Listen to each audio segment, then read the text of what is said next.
कमिटीच्या बैठकीतली inside story आम्ही तुम्हाला सांगितली। कोर कमिटीच्या बैठकीमध्ये काय काय घडलं क्षणाक्षणाची अपडेट तुम्हाला साम टीव्हीवर मिळते। कोर कमिटीच्या बैठकीमध्ये फडणवीसांच्या नावावर शिक्कामोर्तब झालेला आहे गटनेतेपदासाठी। यासोबतच मुनगंटीवार आणि चंद्रकांत पाटील या संदर्भातला प्रस्ताव सर्वांसमोर मांडणार आहेत, त्याला अनुमोदन देणार आहेत शेलार आणि रवींद्र चव्हाण आणि थोड्याच वेळात ही संपूर्ण प्रक्रिया एका बाजूला सुरू होईल। आपण पाहतोय दुसऱ्या बाजूला कोर कमिटीच्या बैठकीच्या सुरुवातीची दृश्य आपण पाहतोय। कोर कमिटीची बैठक सुरू झाली होती तेव्हाची दृश्य आहे। कोर कमिटीच्या बैठकीमध्ये नक्की काय घडलं ते आम्ही तुम्हाला सांगितलं, तर दुसऱ्या बाजूला ही जी दृश्य तुम्हाला दिसतायत इथेच गटनेते पदाचा प्रस्ताव मांडला जाणार आहे, तो मंजूर होणार आहे आणि फडणवीसांच्या नावाची अधिकृत घोषणा याच ठिकाणी त्याच हॉलमध्ये होणार आहे। ही कोर कमिटीची बैठक एका बाजूला ही संपन्न झालेली आहे। कोर कमिटीच्या बैठकीमध्ये काय काय घडलं प्रत्येक बातमी आम्ही तुम्हाला क्षणाला देतोय आणि दुसऱ्या बाजूला आपण बघतोय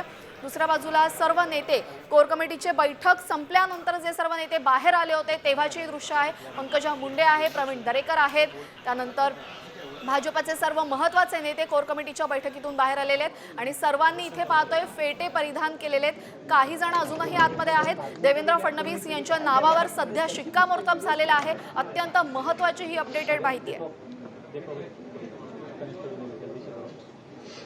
गटनेतेपदासाठी देवेंद्र फडणवीसांच्या नावाची घोषणा अवघ्या काही वेळातच होणार आहे। शिक्कामोर्तब त्यांच्या नावावर झालेला आहे। केंद्राकडून 2 निरीक्षकांची नेमणूक करण्यात आली होती। काल मुंबईमध्ये दोन्ही निरीक्षक आले, निरीक्षकांसोबत चर्चा झाली, चर्चेत अंती अखेर देवेंद्र फडणवीसांचंच नाव समोर आलेलं आहे।